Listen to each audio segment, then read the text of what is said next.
So it's 20 to 6 on Sunday morning.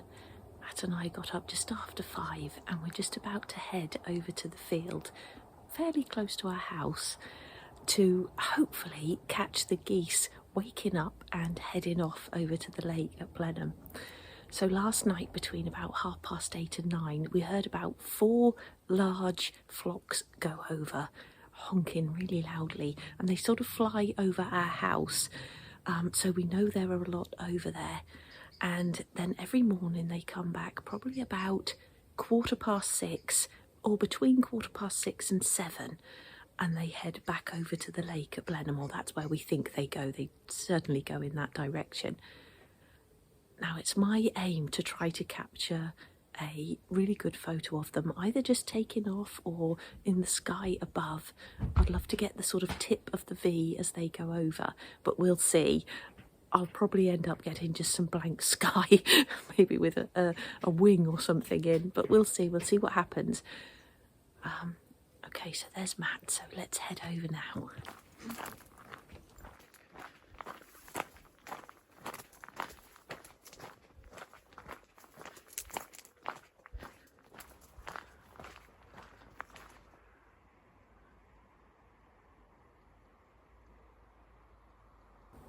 So we think the geese are roosting somewhere over there. Now we imagined them to be just in the field at the back, but we can't see them. But they do head back over this way every morning between about 6:15 and 7 o'clock. So I said to Matt, it'll just be our luck if they woke up early this morning and they've already gone, but we haven't heard them. And because I knew the alarm clock was going off at about 5:15, I didn't sleep very well, so I was probably awake from about 4:30, so I would have heard them going over. So now it's just a question of waiting. But it's really lovely out here. There's still a bit of red in the sky over there. It's a lovely fresh morning. Nice break actually from the heat of the week.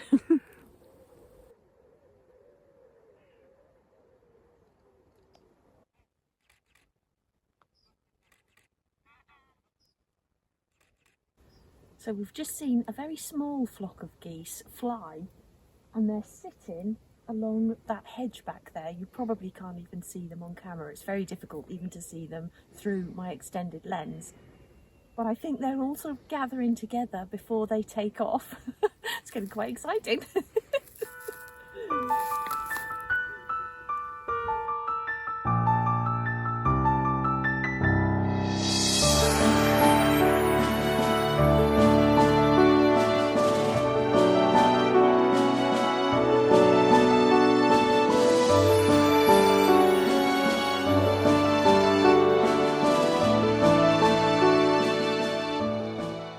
So we've been out here now for about an hour and a half. They actually took off in a different direction to how we thought they would take off. We thought they would come flying overhead, but they just sort of took off and then disappeared into the trees at the back there.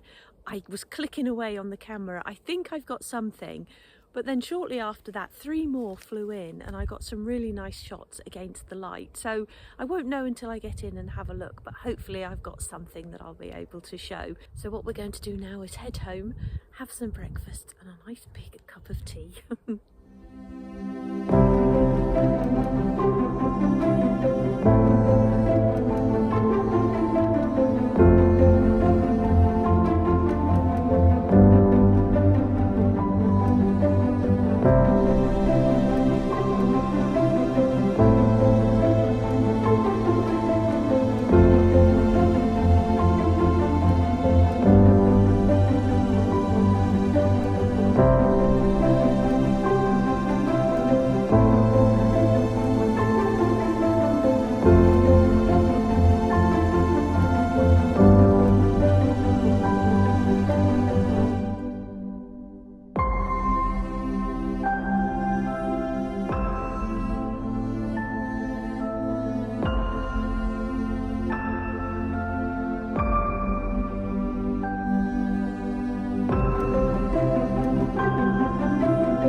out into the garden to give you a bit of an update on the cuttings that I took a few weeks ago.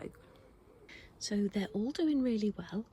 There's the sedums there, the lavender, here are the salvia and the phlox. Now, if you remember, one of the naughty squirrels actually buried a nut in here, and then as he was digging it up, he just sat on two of the cuttings. So only got one of those here now. But all of the others are doing really well. But what I do just want to do, as pretty as they look, I just want to snip off the flower heads, just because at this stage you really want all of the energy to be going into the roots of the plant rather than into creating flowers. So I am just going to snip them off, and if I just snip that entire head off there, like that. Pick those up in a moment, and then these as well are just starting to form. The sedum as well has got some of their sort of little flower heads coming. I'm going to snip those off.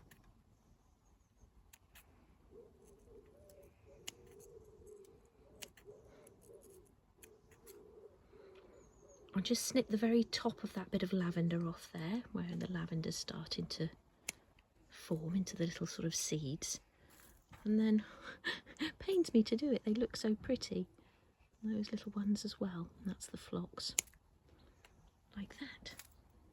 And then all of that energy will go into creating really nice strong roots. I'm going to leave them in the pots until they get a little bit bigger, and then I can put them into their own little pots, especially with the salvia that are getting quite leafy. I might actually take some more cuttings of the phlox and put a couple more in. I sort of put this is just something dead here in a pot, but I just put the pot there to block the squirrel from climbing onto the little potting table. I don't think it will work. They seem to be able to climb anywhere. And then the other thing I actually had an idea about doing is taking some more cuttings. Oh, lovely bit of breeze. It's another warm day today. Yeah, taking some more cuttings, but from everything we have in the garden. So I think I said to you before, we've got lots of pots in the shed down there, loads of plastic pots that we always keep whenever we buy anything. I've also got a new big bag of compost, so I've got the materials to do it. So I think I might just go around and just, like I say, take a cutting from everything we've got in the garden and just do a bit of an experiment, which ones grow well from cuttings, which don't, which ones work and which ones don't. I think I've tried to propagate roses in the past and they seem to be quite difficult to propagate, but we'll give it another go and see if there's a different technique we can use and things like that. Yeah, so do let me know if you'd be interested in a video like that, and again I'll probably do it as a separate video rather than one of the vlogs, and then we can really put a lot of detail into it, and then we could maybe just keep our eye on them for a few months. I think this time of year as well is a good time to be taking cuttings from your plants. So if you want to have a go as well, whether you've done it before or not, just have a go. And I think it's one of those things I just learned from very naively cutting off a bit of stem and sticking it in a pot, and that's all I did with it, and then just watered it. And that's how I learned about the salvia being really easy to propagate and the lavender. Yeah, so it's always worth a try, isn't it? Rather than sort of thinking about all of the technicalities behind it, I suppose. But yeah, we'll definitely be doing that, but let's just have a little walk around. I must admit, before we went for the woody walk this morning, I had a walk around and I just feel so disappointed with it all. Because of the sun, a lot of things are looking really dry and almost dead, to be honest with you. So it's such a shame, because everything just sort of maybe 5 or 6 weeks ago was just coming into bloom and all looking really nice. So yeah, let's have a little walk around. So if we actually just start on a more promising note, the sedum are just coming into flower, and you can see it gets these beautiful clusters of tiny, tiny pink flowers. So all of those soon will be that lovely big round flower head, almost as big as saucers. They're really pretty, and that's that one that I took the cutting from. Actually, this was from a cutting as well. We've got another one around the corner. So I know that these do propagate really easily. But then if we move along, look at the poor hydrangea. It shouldn't do this until autumn, but it's all brown and frazzled. Antirrhinum's there, not doing too badly. I remembered the name this time. that shrub, I keep calling it a shrub because I'm not sure if it's a hebe. I think it's a hebe. I'm not sure which variety though. But that's all dry. And then coming around the corner. And then I won't look at every single plant individually, but if you just look down there, look how sort of overgrown all of those plants look. And that's what I was saying about how these verbena are far too big for this border really. I want it to be a lot more compact. So I definitely will dig all of that out next year and move that over to this side. And I want to continue planting along there eventually. Lavender's looking really nice here. This is a little bit sheltered behind the fence, so I think you know, a lot of things suffer in too bright sun when the sun's too bright. Oh, that lavender smells lovely. Lovely little butterfly there. But yeah, it all just looks overgrown. There's the Sweet Williams completely dead there. Can't remember what that was called, but that's not a very old plant, that. Black lace doesn't seem to be suffering too much. A little bit of sort of sun damage on it. I mean, lavender loves the sun, doesn't it? So I think you're quite safe with that in very sunny areas. But yeah, the verbena, the bottom leaves are all dry. So this all needs tidying, but I need to trim this lavender back because I can't even get round the path this way. But yeah, the Aqualesia, that's got a lot of burnt on it. Actually, I just wanted to show you this. I think this is the antirrhinum that the bumblebee's just gone into. It's actually growing out of the wall. See there, it's coming out of the bricks at the bottom there. I don't know quite how it got in there, but that one seems to be doing quite well. Yeah, and around the side and front is a very sort of similar situation, so it's a shame. And it just feels like all the hard work you put in is suddenly, you know, wasted. But can you hear me backing out there? Yeah, I mean, we'll obviously keep going with it and try to tidy it up a bit. This is actually a wild flower, but the butterflies and bees really love it, so that's why I've left it there. But again, I'd like to get that replanted into one of our wild areas. There's Matt wandering off with the watering can. Are you watering your hydrangea? Yeah, my mint. Yeah. A bit dry. Yeah, I mean, that pot's looking really good. I really love that red, so I might get some more of that for the borders. I think I've said that before. But yeah, it's just such a shame, isn't it? And obviously you can't, you know, put the hose on. Matt's been using the watering can, but keep filling it up and then going all the way around just takes so long. It can take a couple of hours. So my idea was for Matt to get a second watering can so that whilst one's filling, he can be walking around the border watering, and then the second one would be filling up and then he can swap. I was just saying about my 2 watering can idea. Yeah, much better idea. Yeah. Yeah, because it does just take such a long time, and obviously we're still in the middle of the hose pipe ban, and probably will be until I would think the middle of autumn. Yeah. Obviously check in your area when it does actually lift, but I'm sure that will go on for a while. Actually, we were saying earlier, because we're going to be filming Coffee and Chat again on Thursday, and Matt said he couldn't remember what his pet peeve was. I've just remembered it was, you were complaining about water rates, putting the water rates up, yeah, I remember now, yeah, to repair the broken pipes. Yeah. Is it so Ofwat, isn't it? They've decided that the water companies can put all the money up, or the rate, we got to put our water rates up, we used to put water rates up, so we have to pay for their repairs. Yeah. So Matt was getting on his high horse about that. I mean, it is annoying, because they haven't carried out the maintenance on the pipes, is why we've got the hose pipe ban, and now we're having to pay for that. Yeah. So maybe a bit of a controversial issue, but it's a pet peeve. It's a pet peeve. Yes, you've watered your mint and your hydrangea. I've got the rest of the tubs to do around the front. Yeah. And then I'll have to do the borders this afternoon after lunch, I think. Yeah, okay. Yeah, it's lunchtime now, so getting hungry actually. So as it's such a lovely evening, we've decided that we're going to head over to the lake at Blenheim Palace, and we're going to take our dinner with us. So Matt's just preparing a lovely pasta salad with some Quorn chicken pieces, I'll just pop the camera around and I'll show you what he's done. So these are the Quorn sweet chili mini fillets. Now they're quite hot. Now, I don't normally like anything that's too hot, but these are just nice. They've just got a nice kick to them. So we're going to slice those up. Matt's prepared a couple of salads here. We've got a garlic and herb dressing, and then we've also got some pasta here, which we're going to add in just for the carbs. A little bit of smoked cheese left and some of the Creamfields.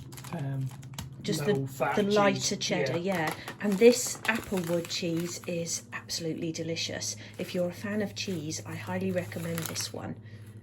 It's really nice, isn't beautiful, it? Yeah, it's really nice. Okay, I'll let you carry on.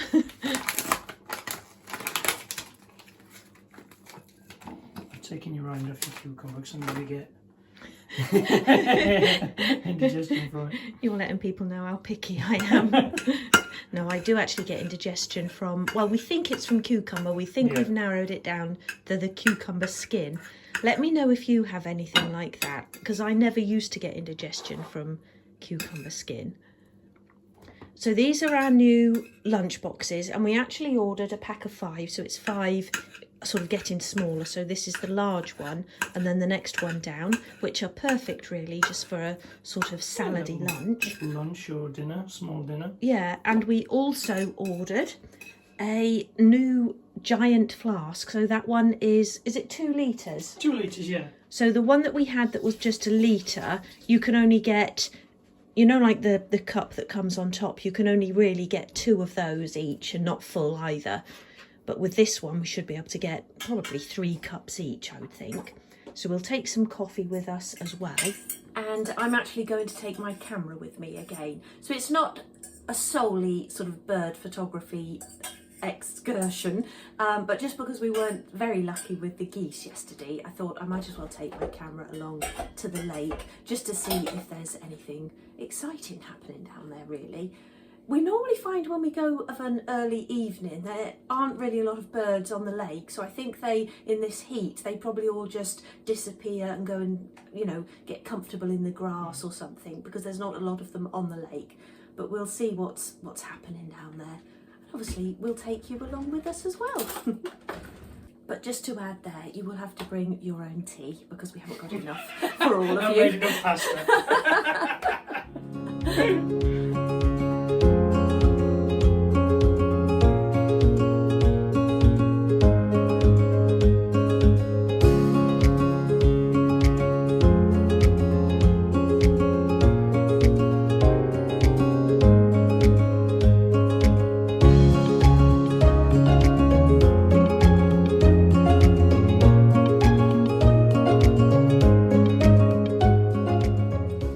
Finished dinner, and Julie yelled out "Heron!" and shot off at high speed down to the end of the lake with her camera. I'll just show you if you can see her from here, just behind that tree in the middle there. Hopefully she gets some nice shots for her competition.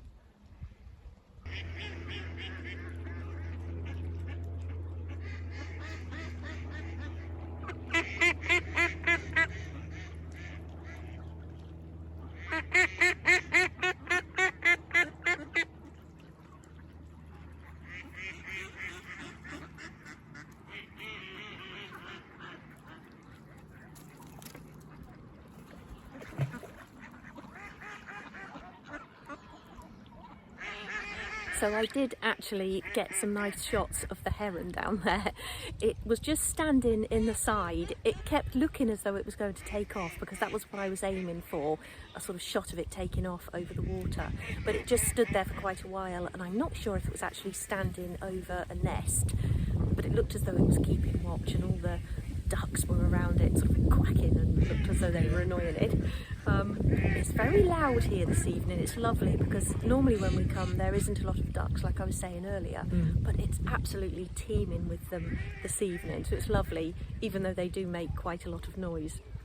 But earlier on, I'm pretty sure I did get some really lovely shots of a cormorant who was just standing on a bit of driftwood in the water down there, just sort of spreading his wings.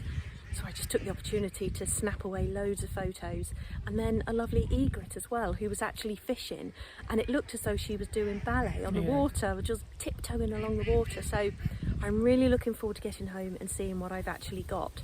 Fingers crossed we've got something good enough to enter into the competition.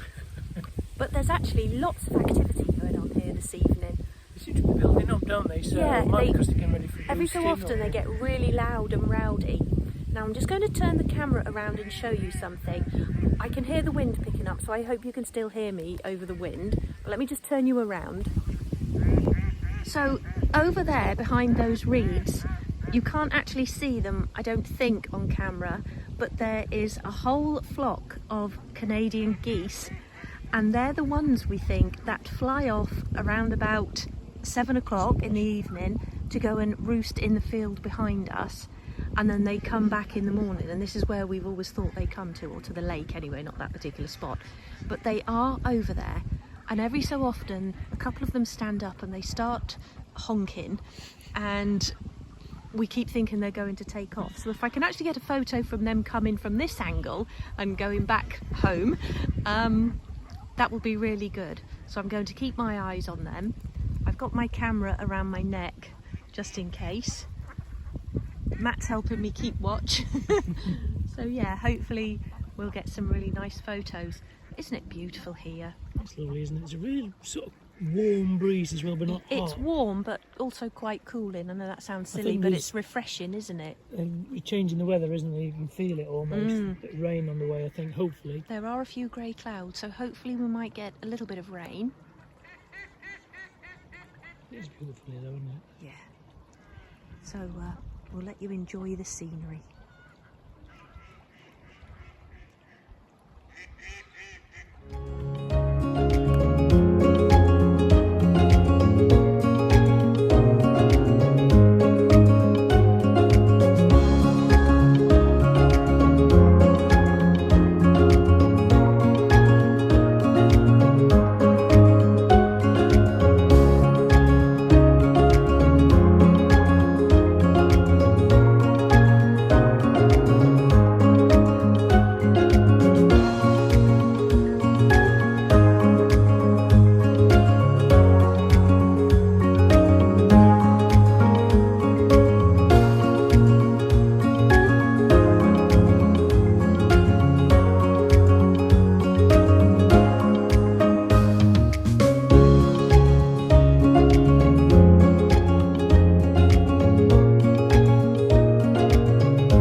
Onto the bridge, and over there you can actually see the geese, and I'm calling them Canadian geese, but thinking about it, they may not be Canadian geese, but we can't think what they are called. We'll find out what the actual name of them is and I'll flash it up on screen, but they're the ones that come and roost in the field behind us. And you can see as well a whole load of ducks there as well. And then that's actually a horse jump going across the middle of the lake there. So just like a concrete path just below the water level. So that's where they're all sitting. And they are actually putting up some horse jumps. Not sure if you can see them there, but that's for a show that's coming up soon. Yes, the horse trials, blending horse trials. Yeah, the horse trials. But yeah, it's just so beautiful. Yeah, you can actually see them a bit more clearly there. That's some of the horse jumps. So they come sort of down there, jump over, across the water, and then jump over that way or the other way around. But I'll just show you over the other side as well. Got the sun over here. I keep thinking those geese are going to take off and I really don't want to miss them. It's beautiful. Normally see kingfishers in this area with all the sort of reeds at the side. Try not to look at the sun actually.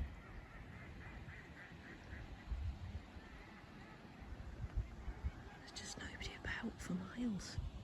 I think we've seen a couple of people jogging, a couple of dog walkers, and that's it.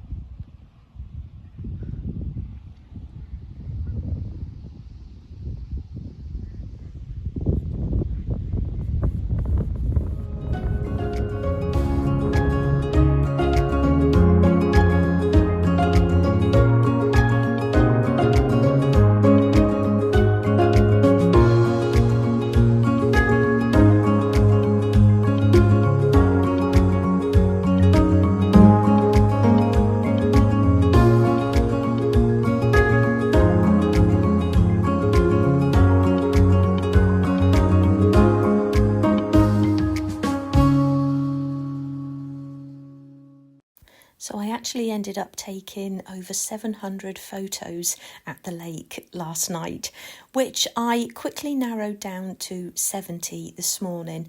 But don't worry, I'm not going to include them all here, but I've just chosen a cross-section of all of the birds that I managed to photograph. And just to say as well that I have actually reduced the quality on each of these just to make it easier to upload them to my phone. Now, again, I don't really think I've got anything suitable to enter into the competition, but I will keep trying. But do let me know in the comment section below which is your favourite photograph.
So in the last vlog episode, Matt suggested that we could share with you some of the meals that we eat in a typical day.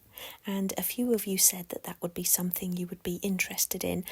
So I'm going to share here just a few of the meals that we've enjoyed over the past week. So for breakfast, we usually have a bowl of porridge and we add to it seed.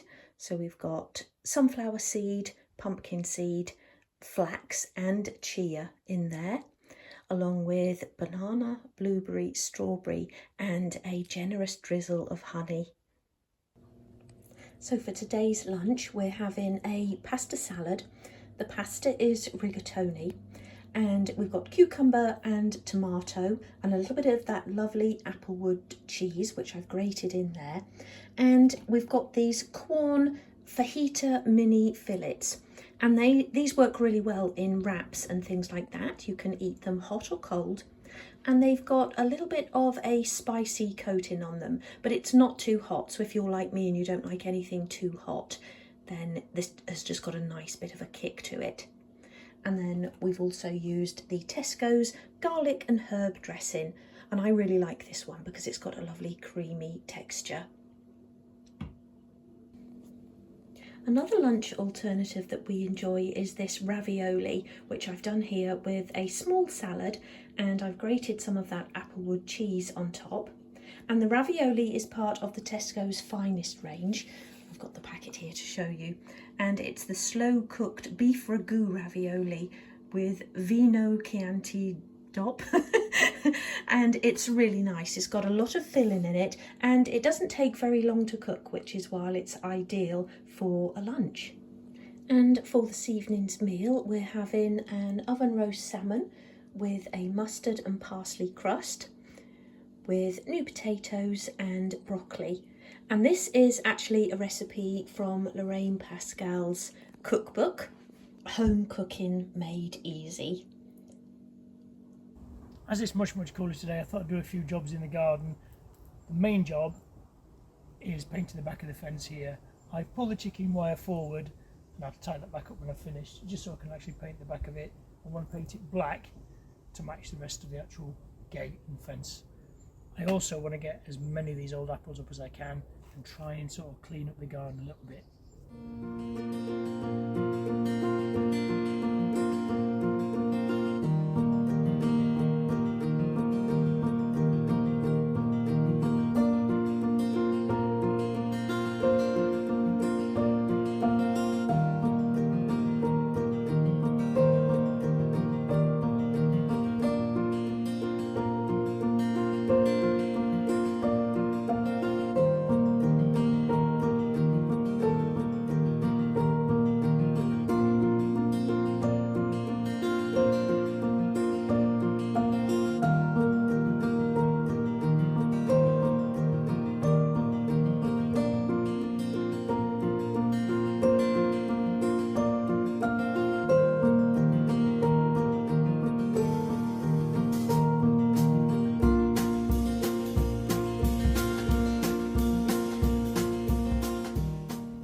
So while I'm working here, I've got my little helper with me.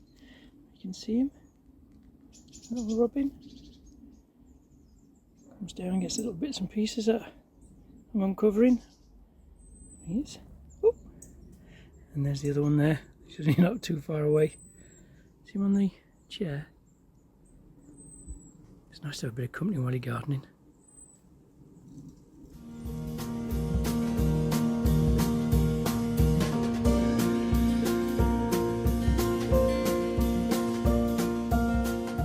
That's much cleaner, much nicer. The fence looks a lot better as well, all matching in. So I think this area is pretty much done. I've got some more weeding and raking to do in this area here, I think. Probably do that next week. But I've also got the rest of the lawn to scarify again, get as many of these dead leaves up and things, get as much moss out as I can before we get any more rainfall, and then hopefully we'll get a lot more new grass growth coming through, and it should look a lot nicer when it does start to grow again. I've just had a delivery from Dunelm, and it's some storage boxes and baskets that I've ordered for various different areas around the house. So let's have a look what we've got. And I must say, as well, as a doll's house person, I really love these boxes. I would have loved that as a kid. That would have certainly been made into a doll's house.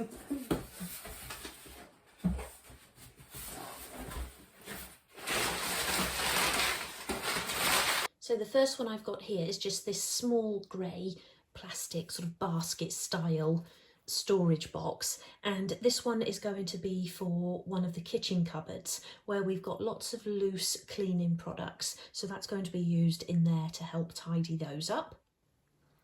I also got a couple of these little 1 litre food storage boxes, and these are actually for the cupboard in the boot room where we keep Woody's little treats, and we have several different types of treats for him. 2 of them we've already got in plastic boxes, but 2 we just sort of stick the cardboard boxes in the cupboard, and it doesn't look very nice, so I've just got another couple of those, and they're 1 litre, so they should be big enough. They're not as tall as the others, but like I say, we'll have room in there for his smaller little treats.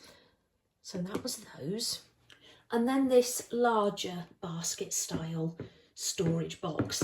And I've actually got quite a few of these around the house. I think I've got 3 already in the wardrobe. One in here actually in my craft room, where I've got all of my wools and knitting patterns, needles and all sort of things like that. I'll show you that in a moment actually, what I've got in there. And then I've got a couple in the main wardrobe as well. One where I keep all of my hairdryer and hot tools, brushes. I've got a little bag of hair care bits in there and things like that. But this one I actually wanted for my handbags. So at the moment I just stand them in the main wardrobe in the other room. So they're sort of stood on a shelf below the hanging clothes.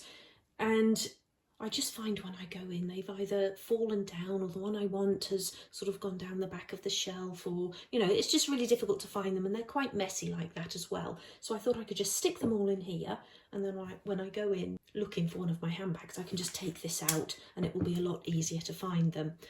So that was that one. And then finally, I got this little storage set. Now, I did look at the measurements, but it is smaller than I imagined it to be. So this is 4 750 millilitre food storage boxes, but I'm actually not using it for food. I want it in my craft room for all of my braids and buckles and tiny ribbons and all things like that.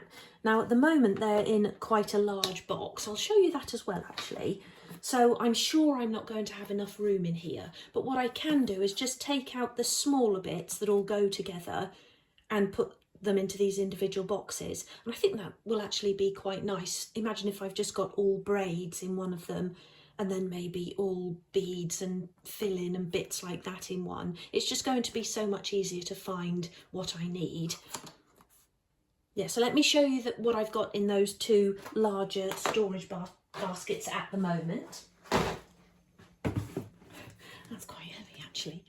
So I've just actually stuck my sewing basket on top, just because I have that sort of quite high up in the wardrobe, so it's easier in here. But yeah, like I say, this is just a mixed box really. This is all the wool I've got at the moment. I just gave my sister a whole load of wools, almost full balls, that I just didn't think I would ever get around to using. And she does a lot of crochet. She makes crocheted pet blankets to give to the charity shops around where she lives.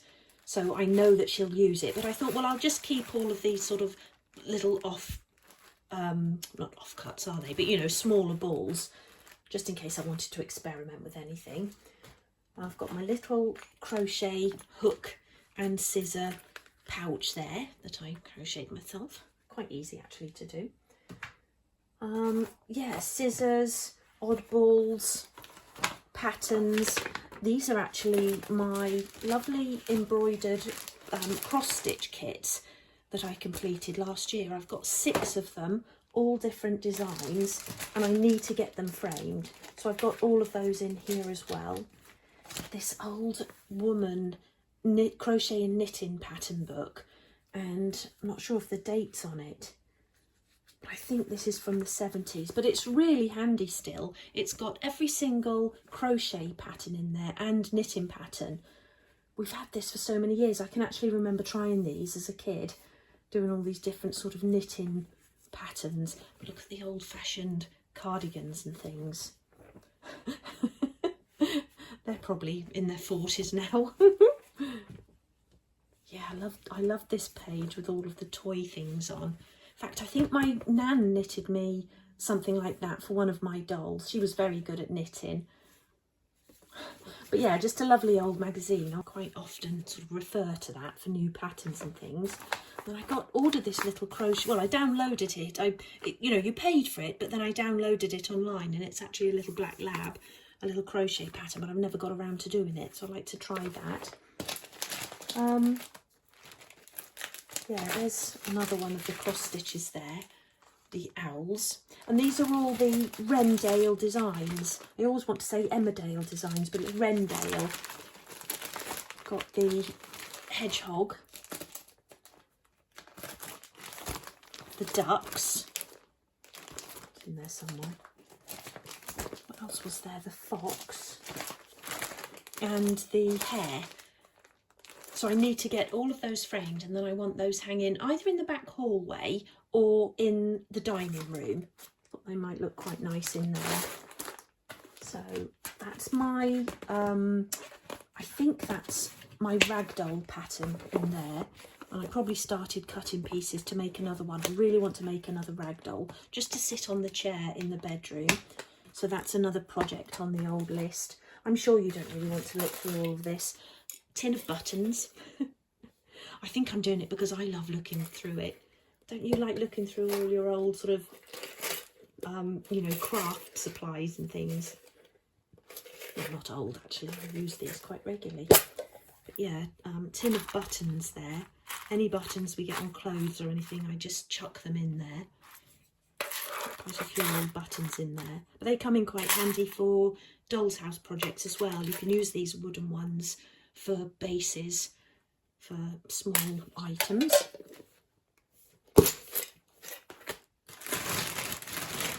That's a lot of fabric there.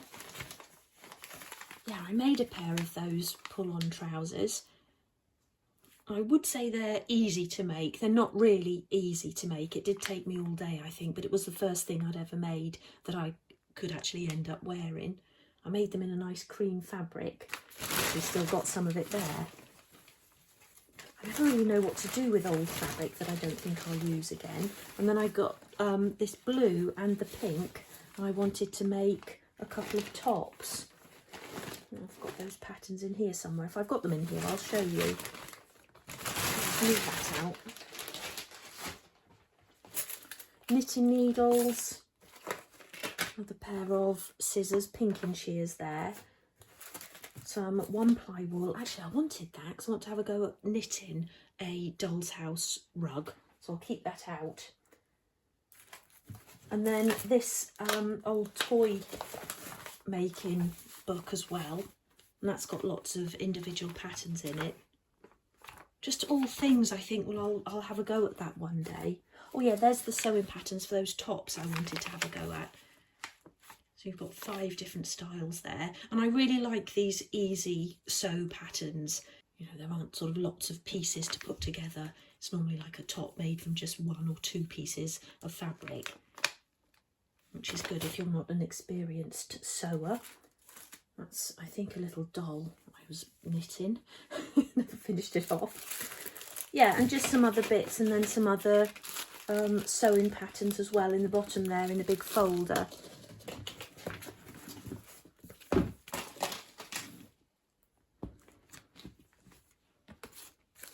I think here I had quite a few sort of 1940s patterns in my sort of 1940s era. Love these old Vogue patterns, they're from sort of 1980s. Some more really nice tops there. It's just all things I'd love to get around to one day. Liked that cardie, or that wraparound cardie, that lovely wool. Actually made quite a few of those, and this is a pattern where you use one really large knitting needle and then a small one to get that lovely sort of loose effect. Very 1980s. I made that one as well. Had that for quite a few years, and I also made that one for Matt. Yeah, there's a few other bits in there. Just don't really get time to do any sewing. Right, I'll just pop all those back in.